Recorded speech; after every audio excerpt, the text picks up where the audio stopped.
নাৰদে আহি দেখিছে এজনক কম বুলি ভাবি আহিছিলোঁ ভাগৱত, কিন্তু নহ'ব। তেওঁ বীণা বজাইছে। সেইবাৰ সাধাৰণ বীণা নহয়, একবাৰ মাৰিলে 3টা তাল 49টা ৰাগ উঠে যিখনে, আৰু নাৰায়ণ নাৰায়ণহে শুনে, কিন্তু সকলোৱে নুশুনে, তেওঁ শুনে। এবাৰ মাৰি দিলে 3 তাল 49টা ৰাগ উঠি যায় যিটো তালত।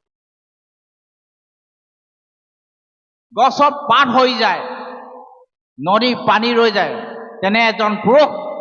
ভাগৱত ক'বৰ কাৰণে আহি উপস্থিত হৈছে। তেওঁ এই অৱস্থাটো আমাৰ উপৰোক্ত সন্দিকৈ বাপজনে ব্যাসৰ এই উগুল ঠুগুল ভাৱটো, ডাইলিমা বুলি কয় ইংৰাজীত, উগুল ঠুগুল ভাৱ, এইটো বৰ ডেঞ্জাৰাছ ভাৱ। মানুহে জীৱনত এইবোৰ ঘটনা ঘটে এইটো অৱস্থাত থাকিলে। নাই হাঁ নাই নহয়, দুদুল্যমান অৱস্থা বুলি কয় অসমীয়াত। এইটো কাৰণ এইটোৱে মানুহৰ মন মগজুত সাংঘাতিক প্ৰেছাৰ পৰে। না বুলি ক'লে নকৰোঁ বুলি ক'লেও আপত্তি নাই, কৰিম বুলি ক'লেও সিমান মগজত প্ৰেছাৰ নপৰে। কিন্তু দুদুল্যমান অৱস্থাটো কিন্তু এটা সাংঘাতিক অৱস্থা, আৰু ব্যাসদেৱে এই দুদুল্য অৱস্থাটোত ভাৰাক্ৰান্ত। ন্যাসৰ যেতিয়া পিতৃয়ে দিয়া দায়িত্ব ভাগৱত এতিয়া ক'ব নোৱাৰা অৱস্থাত পৰিছে, তেওঁ দেখিলে এওঁকে মনাই মেলি ল'ব লাগিব, এওঁক বুজাই মেলি ল'ব লাগিব। এওঁ আকৌ দেখিছে কোৱা, এওঁ আকৌ নকৰিবলগীয়া কৰ্মটোকে কৰিছে আৰু কৰিবলগীয়া কৰ্মটো নাই কৰা। পন্থটোক বিপন্থ কৈছে, বিপন্থটোক পন্থ বুলি কৈছে। নাৰদে দেখিলে ডাঙৰ কথা হ'ল, বোলে ল'ৰাই কল খাই বাকলি পেলালে, ডাঙৰ এজনে লুটি খাই পৰে। কিন্তু ডাঙৰ এজনে কল খাই বাকলি পৰিলে এটা জাতি লুটি খাই পৰে। এওঁ দেখোন এটা জাতিটোকে লুটি খাই পেলাই দিছে। দেখোন এওঁ কলটো খাই বাকলিটো পেলাই দিছে, জাতিটোৱে এতিয়া মুখ থেকেচা খাই মৰিব। এতিয়া নহ'ব, কাৰণ তেওঁ বিচাৰি পালে। কি বিচাৰি পালে? তেওঁ কৃষ্ণক প্ৰধান কৰি শাস্ত্ৰবোৰ লিখা নাই। তেওঁ বিভিন্ন জাতি উপজাতিৰ কাৰণে যি যেনেকে ভাল পায় তেনেকে দেৱতাসকলৰ পূজা এটা কৰিছে, আৰু তেওঁৰ গাতো ভুল নাই। তেওঁৰ গাত ভুল নাই, কাৰণ তেওঁ যিটো সময়ত এইবোৰ শাস্ত্ৰ লিখিছে সেইটো সময়ত নৰক আৰু স্বৰ্গৰ কথাহে জানে মনুষ্যই। এই মৃত্যু ভূমিখনত নৰক আৰু স্বৰ্গৰ কথা জানে, বাকীবোৰ কথা নাজানে। সেইকাৰণে তেওঁ নৰক আৰু স্বৰ্গৰ কথাই লিখিছে। তেওঁৰ গাতো দুখ নাই, তেওঁৰ গাত দুখ নাই নহয়। সেইটো সময়ত সেইটো জ্ঞান নাই। এতিয়া ভাগৱতহে বকুণ্ঠ নামৰ ধাৰণাটো আনিছে। ব্ৰহ্মাই যেতিয়া নাৰায়ণে যেতিয়া ব্ৰহ্মাক বকুণ্ঠ বৰ্ণনা কৰিলে, ভকতৰ কাৰণে নিৰ্মাণ কৰিছে এডোখৰ ঠাই, সেই কথাটো ধাৰণাটো ব্যাসদেৱৰ নাই। সেইকাৰণে ব্যাসদেৱে হৈছে ভাল কাম কৰিলে স্বৰ্গলৈ যোৱাটো একদম উত্তম পথ, ব্ৰহ্মলোকলৈ যোৱাটো উত্তম পথ, আৰু যদি কৰিব নোৱাৰে মানুহখিনি নৰকলৈ যাব। সেইটো তেওঁ লিখা লিখিত ভুল নাই। এইটো বিশ্লেষণ কৰি চালে পোৱা যায়, ভুল নাই তেওঁ। তেতিয়া নাৰদে আনি পিনি ইয়াত ক'লে, সেয়া এনে নহয়, ভকতৰ কাৰণে নিৰ্মাণ কৰি থৈছে। যিসকলে ভকতি কৰে ভকতৰ কাৰণে নিৰ্মাণ কৰিছে এডোখৰ জেগা, আৰু যিবোৰ কথা তুমি লিখিছা সেইবোৰ স্বৰ্গ নাইবা নৰকৰ কথা। কিন্তু পূজা পাতল কৰিলে স্বৰ্গলৈকে যাব, আৰু আপেশ্বৰীয়ে কথা মাৰি দিব, অধুমুখ কৰি তললৈ গুচি আহিব। সেইটোৱে ফল। আৰু নকৰিলে নৰকলৈ যাব। নৰকলৈ এতিয়া কোনসকল যায়? নৰকসকল কলৈ যায়?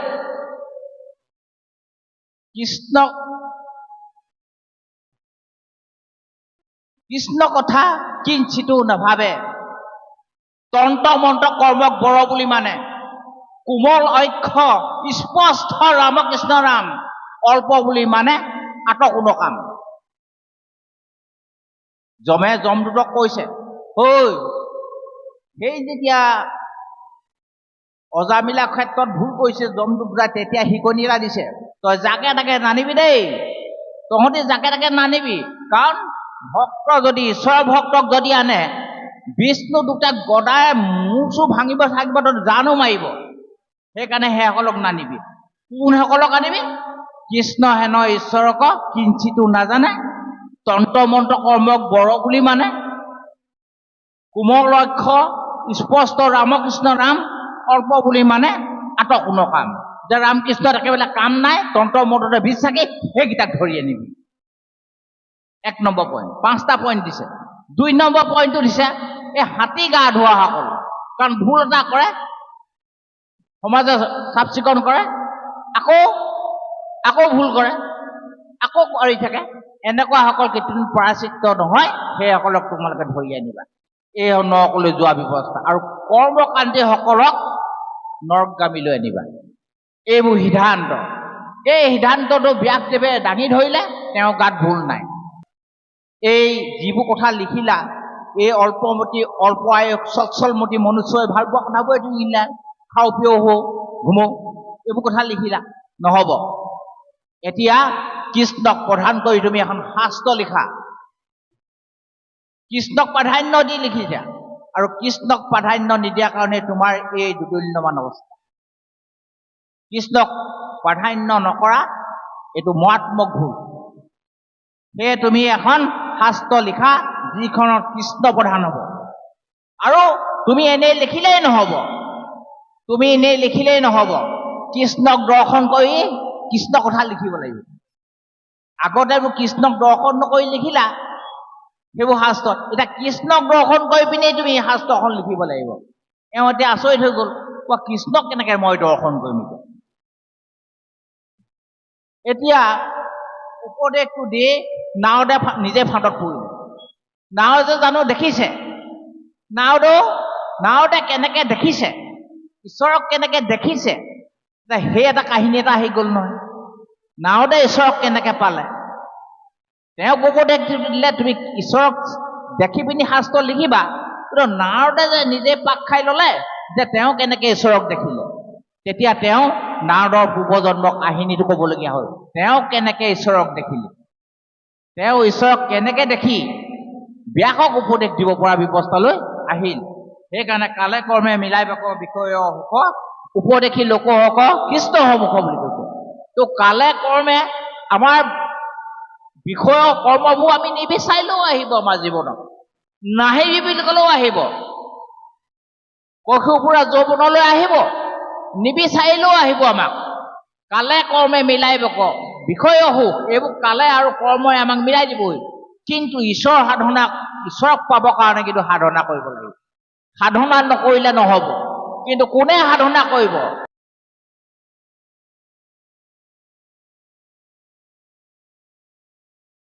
ভগৱন্তৰ এই দেহ নৰ দেহাটো সাধাৰণ দেহা নহয় এই দেহাটোৰ যোগেদি ঈশ্বৰ সেৱা কৰিব পাৰে মুকুন্দ সেৱাৰ যোগ্য নৰে কলেবৰ তাকো পাইবে লাগি পুণ্য পৰম দুষ্কৰ বুলি আৰু এই দেহাটো সাধাৰণ দেহ নহয় লভী আছা জন্ম যিটো ব্ৰহ্মাৰ বাঞ্ছিত এই দেহাটো যিটো দেহা আছে ব্ৰহ্মাই আশা কৰে এইটো সেইকাৰণে এই দেহাটোৰ যোগেদি সাধন কৰিব পাৰিব আমাক গুৰুজনেও আমাক এনকাৰেজ কৰিছে উৎসাহিত কৰিছে সেয়া তোমাৰ দৰে যদি ঈশ্বৰ সেৱা কৰিব পাৰিব ঈশ্বৰ সেৱা কৰিব পৰা দেহাটো ভগৱন্ত দিছে বাইবেলত কথা এটা আছে এই মনুষ্য দেহাটোৰ ওপৰত কৈছে god created men in his on image ভগৱন্তই তেওঁ নিজৰ আহিয়ে মনুষ্য সৃষ্টি কৰিলে মানে গড লাভ আছ টু মাছ মানে ভগৱন্তই আমাক ইমানেই ভাল পায় তেওঁ নিজৰ আহি নিচিনাকে বনালে কিন্তু 84 লক্ষ প্ৰজাতিক কিন্তু সেই সুবিধাটো নিদিলে আৰু তাৰ ওপৰত আৰু পাৱাৰফুল কিছুমান মেটেল ভৰাই দিলে বিবেক বুদ্ধি বাক 84 লক্ষ প্ৰজাতি অন্যবিলাকক কি দিলে ধনী আমাক দিলে বাণী কিন্তু এতিয়া কৈছে ইয়াত শাস্ত্ৰত কৈছে সেয়া যিটো বাক্য নাই কৃষ্ণৰ চৰিত্ৰ উচিত গত কৰি সিটো পবিত্ৰ এই বাকক কিছু দি তোমাক বেয়া মাতকেইটা মাতিবলৈ দিয়া নাই এই বেয়া কথাবোৰ ক'লে তুমি মৃত্যুহে আগবাঢ়িবা কাৰণ বেংজনী চাবাচোন বেংজনীয়ে কি কয় বাৰু বহাগ মাহ পানী পোৱাৰ পিছতে কিন্তু সাপটোৱে কি থাকে সাপটোতো কাণ নাই এই ধ্বনিটো শুনি লাহে লাহে লাহে লাহে আহি থাকে সাপ ভেকুলীজনীয়ে যিমানে চিঞৰিব সাপটো সিমান ওচৰলৈ আহি থাকিব আৰু এটা সময়ত তাই চিঞৰি থাকিব আৰু সাপটো আহি আহি উমান বুজি পিনি তাইক কাটাককে খাই পেলাব কাটাককে ধৰিব এই মনুষ্যসকল জিভাৰ অগ্ৰভাগটো ভালকে ৰাখিবা বুলি শাস্ত্ৰ সিদ্ধান্ত দিয়ে এই জিভাৰ অগ্ৰভাগটোৱে আমাক স্বৰ্গলৈ নিব এই জিভাৰ সম্পূৰ্ণ জিভাখন নহয় এই জিভাৰ অগ্ৰভাগে আমাক নৰকলৈ নিব আৰু এই জিভাৰ অগ্ৰভাগে আমাক কলৈ লৈ যাব বৈকুণ্ঠ সেইকাৰণে বাইবেলত কথা এটা কৈছে সেয়া মনুষ্যসকল জিভা যদি তোমাৰ জিভাৰ অগ্ৰভাগটো যদি তোমাৰ সাৱধান হোৱা নাই ধৰ্ম কৰ্ম সমস্ত বিফলে গুচি যাব সেইকাৰণে ইয়াত কৈছে যিটো বাক্য নাই নাম কৃষ্ণৰ চৰিত্ৰ উচিত গত্ৰটো কৰি সিটো অপবিত্ৰ তাৰমানে আমাৰ এই ব্যৱহাৰটো কথাই আমাক ক'বলৈ এইবোৰ কাকৰ তুল্য মানে কামী পুৰুষতহে তাত ৰতি ভকতত তাৰ আমাৰ ৰতি নাই সেইকাৰণে ভকতিবিহীন জ্ঞান কৰ্মে হ'ব ব্যৰ্থ কহিলো বেদান্ত তত্ত্বমম মই বেদান্ত তত্ত্বমমহে কথাটো ক'বলৈ বিচাৰিছো বেদত ভকতিহে আছে শ্ৰেষ্ঠ ইয়াত জ্ঞান আৰু কৰ্ম মাৰ্গটো নাই শুনা সভাসদত স্থিৰ কৰি মতি বেদৰ ৰহস্যভাত মুকুন্দ ভকতি বুলি কৈছে তাত মুকুন্দ ভকতিটো আছে কিন্তু ইয়াত কিন্তু তেওঁ বেদৰ অৰ্থতত্ত্ব নুবুজি পিনি কি কৰিলে তেওঁ কৰ্ম মাৰ্গটো আৰু জ্ঞান মাৰ্গটোকে শ্ৰেষ্ঠতা দাঙি ধৰি পিনি আগলৈ গুচি গ'ল সেয়েহে ব্যাসক আমি কি দৃষ্টিভংগীয়ে চাম আমি যিজনে আমি আকৌ পিছলৈ কৈছো যে প্ৰথমতে 28 এখন ছবি দিছে তাৰপিছত প্ৰস্তাৱনা দিছে প্ৰস্তাৱনা কি পাতনি মানে ইয়াৰ ভাগৱতৰ ভিতৰখনত কি কণ্টেণ্টখিনি সোমাই আছে কি সোমাই আছে সেই আগজনীতি আমাক আগজনীতা দিছে আমাক প্ৰস্তাৱনাই তাৰপিছত আহিলে এখন কোনে লিখিলে কিতাপখন যেনেকৈ মহান বুক এখন লিখিলে এইবোৰ পাতনি আহে পৃষ্ঠা আহে নহয়নে বাৰু তেনেকৈ এই কিতাপখন কোনে লিখিলে বোলে ব্যাসদেৱে লিখিলে ব্যাসদেৱে কি পৰিস্থিতিত লিখিবলগীয়া হ'ল নহয়নে বাৰু মহান কিতাপবিলাকৰ কি পৰিস্থিতিত লিখিব লাগে লিখকে এটা টোকা লিখে নহয় সেই টোকাটো ইয়ালৈ আহিলে যে ব্যাসে এনে এটা পৰিস্থিতিত ভাগৱত লিখিবলগীয়া হ'ল কিন্তু ভাগৱতে লিখিবলৈ যাওঁতে ব্যাসদেৱৰ এটা অভাৱ আছিল আমাৰ উপৰোক্ত বক্তাজনে কৈ থৈ গৈছিল যে ভকত নহ'লে আমাৰ দিশ নিৰ্ণয় কৰি নিয়াত আমাৰ বহুত অসুবিধাৰ সন্মুখীন হয় যেনেকে গুৰু নহ'লে বিনেগুৰি চৰণে ভকতি ৰকতি বিৰকতি একো নহয় আৰু ভকত নহ'লেও আমি ঈশ্বৰক সন্ধান পাব নোৱাৰো কৃষ্ণক পাইবা জানে ভকতেহে পন্থা এহি মানে কহে গীতা ভাগৱত গ্ৰন্থ বুলি কৈছে আৰু নিগম শাস্ত্ৰৰ বিচাৰ ভকতৰ শুদ্ধ ভকতৰ যোগেদিহে ঈশ্বৰক দৰ্শন কৰিব পাৰে বোলে পৰম ঈশ্বৰৰ দেৱকৃষ্ণ সাক্ষাতে নাপায় লাগ তপ জপ জাগ যুগত দানে একান্ত ভকতৰ পদৰেনো সুতে মাথে অভিষেক নকৰে মানে ঈশ্বৰক নেদেখিব ভকতৰ পদৰেনো ভকতৰ আদৰ্শ মূৰত যিদিনাখনিলৈকে দাঙি নলৈব সেইদিনাখনিলৈকে নহ'ব আৰু ভকতক ভগৱন্তই শ্ৰেষ্ঠতা দিয়ে ভগৱন্তই নাৰদী পুৰাণত লিখিছে যে মূৰৰ ভকত য'তে ত'তে পায় ভকতৰ ভক্ত পাবলৈ নাই ভকতৰ ভক্ত নোহোৱালৈকে মূৰৰ ভক্ত হ'ব নোৱাৰে কিন্তু পোনপটীয়া কানেকশ্যন ভকতৰ লগত নাই ভকতৰ যোগেদি ঈশ্বৰক পাবলৈ ৰাস্তা সেইকাৰণে কৈছে কৃষ্ণক পাইবা জানা ভকতেহে পন্থা কহে এহি মানে গীতা ভাগৱত গ্ৰন্থ এইবোৰ সিদ্ধান্ত দি কৈছে সেইকাৰণে ভকতক ভগৱন্তৰ শ্ৰেষ্ঠতা দিয়ে কুৰুক্ষেত্ৰৰ যুদ্ধখনত আপোনালোকে চাব যে কুৰুক্ষেত্ৰৰ যুদ্ধখন আৰম্ভ হোৱা পূৰ্বে ভগৱন্তই হনুমন্তক আনি মানে ৰথখনৰ ওপৰত প্ৰতিষ্ঠা কৰিছে সেইকাৰণে সেই ৰথখনৰ নাম হ'ল কেপিধ্বজ বা কপিধ্বজ কপি মানে বান্দৰ তেওঁক স্থাপন কৰিহে ভগৱান কৃষ্ণ আৰু অৰ্জুন তলত বহি সেই যুদ্ধখন জিকিব পাৰিছে যদি নোৱাৰিলেহেঁতেন যদি ভকত নাথাকিলেহেঁতেন সেইখন ভগৱান থাকিলেও ভকত অৰ্জুন থাকিলেও ধ্বংস হৈ গ'লহেঁতেন কিন্তু ভকত থকাৰ কাৰণে ধ্বংস হোৱা নাছিল কৰ্ণহৰত জ্বলি গৈছিলে সেইখন কিন্তু হনুমন্ত বহি থকাৰ কাৰণে জ্বলিব পৰা নাছিল কিয় ভগৱন্তই দেখুৱাইছে মই ভকতক ধ্বজা কৰিহে গৈ থাকোঁ গৌৰক ধ্বজা কৰিহে তেওঁ যায় সেইকাৰণে ভকতৰ মহিমা এই ব্যাসদেৱ উপস্থিত হৈ ব্যাসদেৱৰ কাষত নাৰদ উপস্থিত হলতে স্বজ্ঞানটো ঘূৰি আহিলে কাৰণ ভকতৰ সংস্পৰ্শ নোপোৱাকৈ কেতিয়াও এজনক ঈশ্বৰক দৰ্শন কৰিব নোৱাৰে ভকতৰ সং লাগিব নহলে ঈশ্বৰ দৰ্শন নহব শান্তিবনী মুনি আশ্ৰমত 11 বছৰ ৰাম আৰু কৃষ্ণই গুৰু শিক্ষা লৈছিল কিন্তু শান্তিমণি মুনিয়ে এইজনেই জগতৰ ঈশ্বৰ বুলি চিনি পোৱা নাছিল তেওঁ 11 বছৰৰ পিছত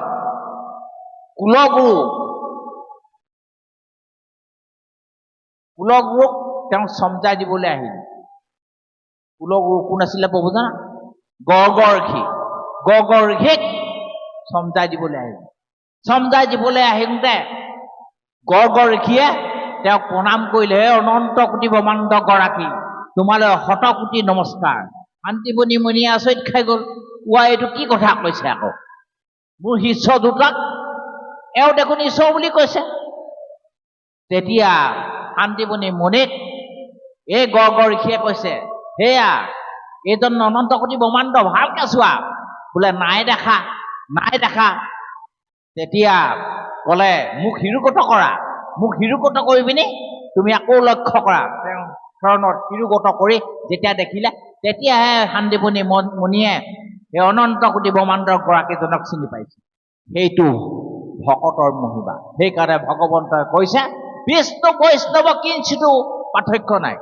মোৰ আৰু বৈষ্ণৱ কোনো পাৰ্থক্য নাই মোৰ ভক্ত মোৰ যোগেদি আহে কিয় এই প্ৰশ্ন কিয় পাৰ্থক্য নাই কাৰণ জগতৰ কল্যাণৰ কাৰণে ভকতেও চিন্তা কৰে আৰু জগতৰ কল্যাণৰ কাৰণে ঈশ্বৰেও চিন্তা কৰে দুইজনৰ উদ্দেশ্য লক্ষ্যটো একেই জগতৰ কল্যাণৰ কাৰণে ভাগৱত ধৰ্মটো প্ৰচাৰ কৰিবলৈ ঈশ্বৰৰ ইচ্ছা আৰু ভাগৱতৰ কথাখিনি জগতত প্ৰচাৰ কৰিবলৈ ভকতৰো ইচ্ছা আকৌ এতিয়া এই উদযাপন কমিটি ভাবছে আৰু সেইটো একে নহয় নেকি সেইটো কাৰ ভাৱ হয় তাহানিখনৰ ব্ৰহ্মাই নাৰায়ণে দিয়া ইচ্ছা একেই ইচ্ছা এই ইচ্ছা পূৰণ কৰাটো এই স্থলীডোখৰ পবিত্ৰ নহয় অতি পবিত্ৰলৈ পৰিণত হৈছে কাৰণ কিয় 4 বেদৰ 4 অক্ষৰ কাঢ়ি আনি ব্ৰহ্মাদেৱে বেকত কৰিয়া থৈলা নাৰায়ণক বাণী সেই নাৰায়ণৰ নামৰ লয়া শুদ্ধ কৰো আমি চিত্তকায়া লাজ খাই চাব হৰি সন্তোষৰ কাৰণে আন নাজানিবি কৰ্মবিলাক কৰা হৰি সন্তোষৰ কৰ্মবিলাকে কৰিব লাগিব হৰি সন্তোষ নোহোৱা কৰ্ম কৰিলে তুমি কিন্তু নহব ভাগৱত ধৰ্মটো নাৰায়ণে ব্ৰহ্মাক দি জগতত প্ৰচাৰ কৰিবলৈ কৈছে হৰি সন্তোষ হ'ব ব্ৰহ্মাই নাৰদক প্ৰচাৰ কৰি দিবলৈ ক'লে হৰি সন্তোষ হ'ব আকৌ নাৰদে আকৌ কি ব্যাসক জগতত প্ৰচাৰ কৰিবলৈ কৈছে মূৰৰ উপদেশে কৰা ভাগৱতৰ গ্ৰন্থা প্ৰচাৰক গোবিন্দ গুণনবকী মাত্ৰ নহয় জানিব যে মোৰ উপদেশে ভাগৱত গ্ৰন্থখন ৰচনা কৰা আৰু গোবিন্দ গুণ নাম জগতত প্ৰচাৰ কৰা সেইটো কাৰ ইচ্ছা ভগৱন্তৰ ইচ্ছা সন্তুষ্ট হওক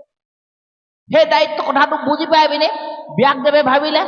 এতিয়া মইতো আকৌ মোৰ হাতত থৈ দিলে হৰি সন্তোষ নহব মই জগতত প্ৰচাৰ কৰি দিব লাগে কি কয় উপায় নাই নহয় এই বাম কুচিৰ পৰাই এটি সন্তান সৃষ্টি কৰিলে সিও আকৌ বিষয়ত মন নাই ঘূৰি ফুৰে উপায় ধৰি বান্ধি আনি ভাগৱত শাস্ত্ৰ কণ্ঠস্থ কৰা আকৌ তাক দায়িত্বটো দিলে তুমি ভাগৱত শাস্ত্ৰ প্ৰচাৰ কৰা নহলে হৰি সন্তোষ নহব দেই কথাটো পাকটো চাই ল'ব হৰি সন্তোষ নহব তেতিয়া আকৌ সেই ভাগৱত জানি পিনে সেই ক'ত বহি আছে গংগা তীৰত বহি আছে এপিনে পৰীক্ষিতে সেই জীয়া সাপৰ ভয়ত কম্পমান হৈছে 60,000 ঋষি তাত আছে এনেকুৱা এটা পৰিৱেশত পায়ো ইমান ভাল পৰিৱেশ এটা ভাগৱত প্ৰচাৰ কৰিবলৈ তেওঁ আকৌ ক'ত বহি আছে গংগা তীৰত নাওতে গোটেইটো লক্ষ্য কৰি চাই আছে লক্ষ্য কৰি ইমিডিয়েটলি আহিলে এজন ভাগৱত প্ৰচাৰ কৰিবৰ কাৰণে ইমান সুযোগ পায়ো এজন কৰা নাই কিন্তু কেলে চান্স লোৱা নাই তাই আকৌ তেওঁক ক'লে সেয়া কি কৰি আছা বোলে মই ইয়াত বহি আছো সেই হেৰিয়া কথাটো নাজানা নেকি পৰীক্ষিত কথাটো পৰীক্ষিত কথাটো কি জানিব লাগিব জানি আছো আকৌ তেওঁ এটা মৰা সাপ এটা ঋষি মুনি ডিঙিত আৰি জীয়া এটা কাৰণে কম্পমান হৈছে এই পাৰাচিত্য হওক বোলে মই এতিয়া এইটো চিন্তা কৰিবলগীয়া নাই তেতিয়া কি কৰিলে এই বোলে যোৱা তোমাক পিতৃ আদেশ দিছে আৰু হৰি আদেশ সেইটো তেতিয়া গৈ লৰালৰিকে ভাগৱত ক'লেগে আৰু ভাগৱত কোৱাৰ লগে লগে কি হ'ল ঘটনাটো পৰীক্ষিতক ক'লে ভাগৱত এতিয়া আকৌ শুকদেৱে দেখিলে নহয় ভাগৱতটো জগতত প্ৰচাৰ কৰিবলৈ দিছে তো পৰীক্ষিত দেখোন নাইকিয়া হৈ থাকিব এতিয়া ভাগৱতত এতিয়া ফুল ষ্টপ পৰি যাব ভাগৱত এতিয়া ফুল ষ্টপ হ'ব কি হ'ব এতিয়া উপায় নাই ভাগৱত আৰু প্ৰচাৰ নহ'ব কাৰণ পৰীক্ষিত মৰিয়ে থাকিব মানে বিশ্বাস দৃঢ় বিশ্বাস আৰু সুদৃঢ় বিশ্বাস আৰু অন্ধবিশ্বাস 4 শ্ৰেণীত ভাগ হৈ গ'ল মানুহখিনি 60,000 কি 4 শ্ৰেণীত ভাগ হৈ গ'ল এইখিনি দেখি অলপ বিশ্বাসত থাকিলে 28 বছৰ কি বাকীখিনি কেঞ্চেল সুদৃঢ় বিশ্বাসে দুজনে শুনিলে শুকদেৱে লক্ষ্য কৰিলে পৰীক্ষিতে সুদৃঢ় বিশ্বাসে শুনিছে আৰু এজনে শুনিছে উগ্ৰস্ববাহু দুজনে শুনিছে তেনেহ'লে পৰীক্ষিত এতিয়া পৃথিৱীত নাইকিয়া হৈ যাব ভাগৱতটো প্ৰচাৰটো নাযাব তেনেহ'লে বিকল্প উপায় হিচাপে এইজনকে দায়িত্ব দিয়া যাওক কোনজনক উগ্ৰস্ববাহু তেওঁক দেখি পিনি আঙুলি নিৰ্দেশ দি দিলে তেওঁক আকৌ দায়িত্ব দি দিব লাগিব নহয়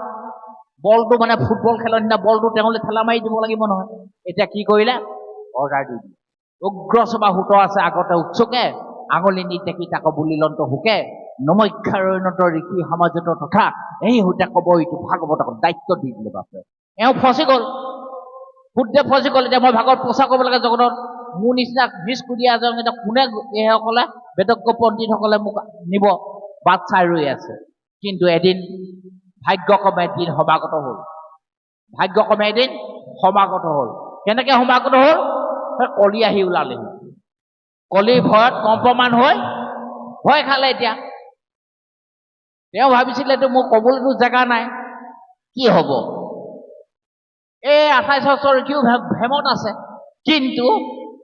হ'ল নহয় জোকাৰণি এটা কৰোণা নিচিনা এটা আহিলে নহয় কি আহিলে কলি আহি গ'ল এই কলিৰ ভয়ত কম্পমান হৈহে শুকদেৱক মাতি আনি পালে আপোনালোকে এই প্ৰথম পেজটোতে ধুনীয়াকৈ ওলাই দিয়ে কাৰ ভয়ত আনিলে ধৰ্ম কৰ্ম কৰিম বুলি অহা নাই নহয় মহাঘূৰ কলি আহি পালে বুলিহে তেওঁলোকে গোটপিট খাই এই শুকদেৱক মাতি আনি আৰু ভাগৱত কথাটো কোৱাটো আৰম্ভ কৰি দিলে সেইকাৰণে গুৰুজনে বাৰ বাৰ সময়ক সৎ ব্যৱহাৰ কৰিবলৈ কৈছে জীৱন সৎ ব্যৱহাৰ এই কাৰণে কৰিবলৈ কৈছে টাইম ইজ টু ক্ৰুৱেল বুলি কৈছে টাইম ইজ টু প্ৰিচিয়াছ বুলি কৈছে দুটা টাইম সময়টো অতি নিষ্ঠুৰ সময়ক সৎ ব্যৱহাৰ নকৰিলে সময়ে নি বহুত দূৰলৈ আমাক ঠেকেচা মাৰি দিবগৈ আৰু সময়ক সৎ ব্যৱহাৰ কৰিলে সময়ত আমাক ভাল ভাল বুদ্ধিবিলাক খাবলৈ দিছে সেইকাৰণে টাইম সেইকাৰণে আমাৰ গুৰুজনে বাৰ বাৰ সময়ত ভাল ব্যৱহাৰ কৰা ৰৈ নেথাকিবা সাৱধানে আগবঢ়া কোন সময়ত কেতিয়া তোমাৰ দেহটো অৱসান হ'ব ক'ব নোৱাৰে কাৰণ এই মনুষ্য দেহাটো সীমাবদ্ধ সময়ৰ কাৰণে আহিছে কাৰণ এই আমাৰ ভাগৱতৰ সিদ্ধান্ত মতে আধা বয়স শুওঁতে যায় বুলি কৈছে অংক চংক কৰি পিনি উলিয়ালে গৈ পিনি 12% মান আমাৰ কৰ্ম জীৱনটোৱে কৰি তাৰমানে 88% এনেই গুচি যায় এই উচিত গত্ৰটো কৃষ্ণ বাক্য নাই নাম কৃষ্ণৰ চৰিত্ৰ নোহোৱা কথাখিনি পাতিয়ে আমি জীৱনত সখিনি খটাব শুই পিনি আধা কটালো বাকীখিনি কৃষ্ণ কথা নথকা বেয়া কথাখিনি কাকতুল্য ভোগ কৰা কথাখিনি কৰি পাছ কৰিছোঁ এসপ্তাহৰ আমি ডায়েৰী এখন যদি লওঁ তেতিয়া আমি সময় কিমান সদ্ব্যৱহাৰ কৰিছোঁ জীৱনৰ উন্নতিৰ কাৰণে প্ৰমাণ গুৰুজনে নিজৰ প্ৰাণকো নেওচি আমাৰ অসমীয়া জাতিটোক গঠিবৰ কাৰণে জাতি ভেদ সকলোকে দূৰ কৰি এখন সৰ্বাংগ সুন্দৰ কৰিব বিচাৰিছে